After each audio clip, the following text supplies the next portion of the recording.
যে সামারিগুলো আপনাদের জন্য অ্যাভেলেবল করে দেওয়া হবে আজকে।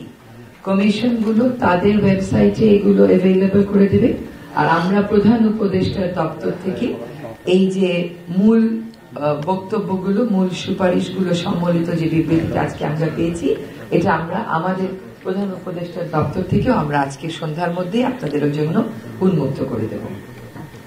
এখন এই রিপোর্টগুলো আমাদের হাতে এসেছে। এই রিপোর্টগুলো নিয়ে কমিশন প্রধানেরা, ওনারা স্বাধীন কমিশন হিসেবে কাজ করেছেন, এখন কমিশন প্রধানেরা এবং কমিশনগুলো বসে এইখান থেকে পরবর্তী পদক্ষেপ কি হতে পারে, তাদের জায়গাগুলো কোথায় কোথায় তারা মনে করছেন যে প্রাধান্য দেয়া উচিত, সেই জায়গাগুলো তারা ঠিক করবে।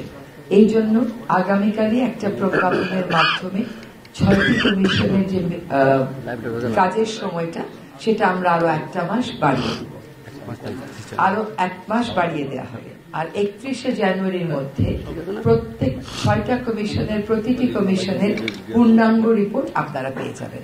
তাহলে আজকে আপনারা পাচ্ছেন 4টা কমিশনের যেই রিপোর্টটা, যে নির্যাস মূল বক্তব্যগুলো উপস্থাপিত হয়েছে, সেগুলো আপনারা আজকেই পেয়ে যাচ্ছেন। ওনাদের ওয়েবসাইট থেকে পাবেন, প্রধান উপদেষ্টা মহোদয়ের দপ্তরে যে ওয়েবসাইট আছে সেখান থেকেও পাবেন। আর পূর্ণাঙ্গ রিপোর্টগুলো আপনারা পেয়ে যাবেন এই মাসের 31 তারিখের মধ্যে। পরবর্তী পদক্ষেপ কি হবে, তারা তাদের রিপোর্টগুলো, যেহেতু তারা প্রত্যেকেই স্বাধীনভাবে কাজ করেছে, এখন সমন্বয়ের কাজটা তারা কমিশনরাই করবে। এই সমন্বয়ের কাজটার ভিত্তিতে যেটা আসিফ ভাই বললেন যে প্রায়োরিটিগুলো ঠিক হবে, কোনগুলোতে আমরা বেশি এমফাসাইজ করব সেগুলো ঠিক হবে, এবং একদিকে যেমন রাজনৈতিক দলগুলোরও কিছু দাবি আছে, অন্যদিকে জনগণেরও কিছু দাবি আছে, একসাথেও কিছু দাবি আছে। তো কোনগুলো নিয়ে আমরা তাৎক্ষণিকভাবে কাজ শুরু করব, রোড ম্যাপটা কি হবে, এইটা এই 1 মাসের মধ্যে আমরা একটা রোড ম্যাপ আপনাদেরকে দিতে সক্ষম হব বলে আমরা মনে করি।